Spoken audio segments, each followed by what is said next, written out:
Excel est un outil puissant. Dans cette vidéo, laissez-moi vous présenter une base de données de gestion financière des ressources humaines. Dans cette base de données où vous constatez déjà qu'on a les employés, c'est-à-dire le paramétrage, le bulletin, la banque, l'impôt, la CNSSS, le rapport mensuel, le tout automatisé en un et facile à manipuler, et la base de données qu'on va créer de façon pas à pas juste après votre inscription dans la description de cette vidéo. Dans la description, vous allez trouver juste un lien sur lequel vous allez cliquer pour vous inscrire et commencer donc à apprendre à créer cette base de données de façon pas à pas du début jusqu'à la fin de notre formation.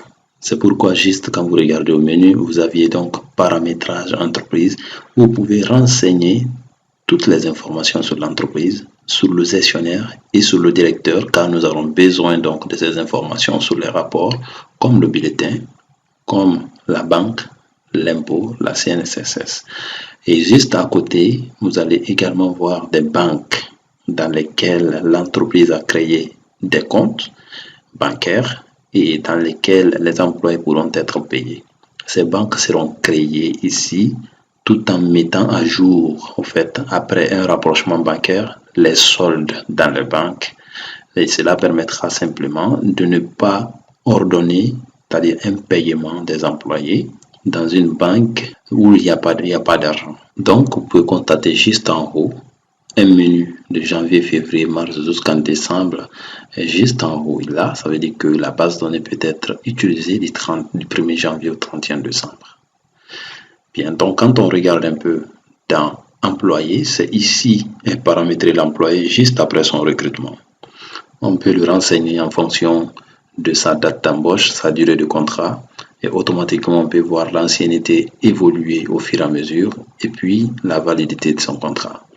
Et donc, si son contrat a expiré, on peut lui constater qu'il sera en rouge directement. Par exemple, quand on prend le cas de Touré Jacques, on est à la date du 3/8e mois 2019, au moment où aujourd'hui on est en 2020, donc aujourd'hui c'est le 26 mai. Donc on peut constater déjà que son contrat a expiré. Et comme son contrat a expiré, alors nous pouvons donc remarquer qu'il est en rouge. À la fin du mois, il suffit simplement de reporter, d'accord, à partir de la base de données tenue par exemple par un stagiaire ou par un assistant RH, les heures supplémentaires effectuées par les employés, et c'est ce qui permettra de donner directement le montant heures supplémentaires par employé. Et également s'il y a des absences, par exemple si l'absence est sanctionnée ou des retards par exemple, il suffit simplement de reporter des heures d'absence ou de retard des employés, le montant absence sera calculé directement et c'est ce qui rentrera dans le calcul de détermination du salaire brut. Et à la fin, surtout à la fin de chaque mois, et on fera la situation de chaque employé en voyant donc si l'employé n'a pas d'avance sur salaire, d'accord, ou à compte, voilà. Et donc, les situations seront régularisées d'abord avant la détermination du salaire net. Et c'est ce qui permettra d'éviter simplement le paiement des montants qui ne doivent pas être payés. Et quand on vient sur le bulletin, tous les employés sont automatiquement paramétrés. Quand je prends donc employé 2, employé 3, on peut constater que ce sont des informations de l'employé 3. L'employé 5 sont des informations de l'employé 5, ainsi de suite jusqu'à la fin. Mais sauf que quand vous constatez au fait l'employé matricule 02 qui est là, et l'employé donc dont le contrat a expiré, donc s'il revient dans le bulletin normalement et que je le sélectionne, et bien on peut constater que là, il n'a pas de salaire. D'abord, il se met en rouge directement, c'est-à-dire que lui, ce n'est pas la peine d'imprimer son bulletin. Et ensuite, il n'a pas de salaire là. Et il correspond justement à Jacques Touré. Mais lorsque je renouvelle le contrat de Jacques Touré ici, au lieu de 6 mois, j'amène à 12 ou 24 par exemple, directement, on peut voir que la couleur va partir parce que la date est revenue en 2021. Ça veut dire que quand je reviens sur le bulletin, son bulletin est complètement débloqué avec son salaire net de 3 580 000 automatiquement. Il suffit de remettre pour ne plus revoir donc son bulletin dans les impressions qui pourront être effectuées. À la banque, en fait, il y a l'ordre de virement. Ce document permet d'être envoyé à la banque pour que le virement soit effectué sur les numéros de compte respectifs des employés. Chaque employé créera son compte à la banque et donc le banquier ne fera que virer donc, les montants, c'est-à-dire les salaires nets sur les comptes des employés qu'ils pourront venir faire des retraits. Et donc, c'est comme le constater, si la banque, par exemple, n'a pas de liquidité, par exemple, je prends Big n'a que 30 millions dans son compte, et 30 millions, voilà, ça s'est mis en rouge parce que le montant total qui doit être payé comme salaire, c'est à 38 millions et quelques. Or, Big n'a que 30 millions. Donc, ça vous permettra simplement de changer de banque d'une banque à l'autre et prendre la banque où il y a l'argent afin d'envoyer directement l'ordre de virement pour payer les employés sans problème.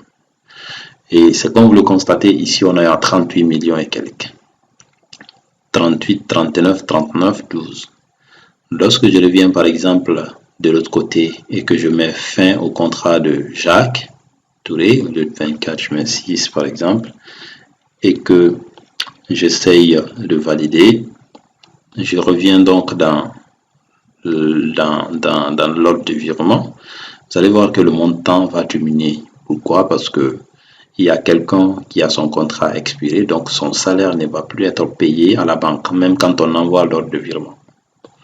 Donc, la base de données permet de contrôler les contrats des employés et cela sera automatique sur tous les documents qui amène l'entreprise à dépenser pour l'employé. Lorsque vous venez sur l'impôt, c'est un peu la même chose. La situation de l'impôt est décrite ici en graphique et tout. Mais ce que vous pouvez constater que tous les employés dont leur contrat a expiré ne paieront pas des impositions. Quand on prend le cas de Jacques Touré, tous ses amis, on peut constater qu'il y a la CNSSS et la CNSSS 5% qui a été calculée. La RTS a été calculée chez ses amis. Ensuite, ainsi de suite pour jusqu'au niveau de salaire net. Mais chez lui, rien n'a été calculé. C'est le même cas que son ami qui est en bas. Mais il suffit de renouveler simplement, par exemple, le contrat de Samuel Kourma, ici. Je reviens, je renouvelle ça ici. Et je reviens dans l'impôt. Pourquoi pas? Et tout est revenu aux côtés de Samuel. Et c'est la même chose au niveau de la banque, où le montant va légèrement augmenter. Et au niveau du bulletin, on peut constater que quand on prend Samuel, c'est pas 6 et 7, voilà, Kourma Samuel, il peut être complètement libéré. La CNSSS est donc le document qui doit être envoyé à la Caisse nationale de la sécurité sociale. Également ici, ce document est en rapport avec tous les employés qui seront créés et ces montants pourront être présentés à la CNSSS à la fin de chaque mois. Et c'est prêt à être imprimé.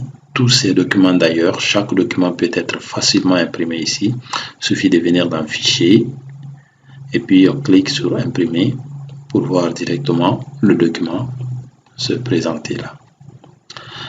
Donc, le rapport mensuel, là on peut directement voir que la situation des employés à la fin du mois est complètement expliquée là.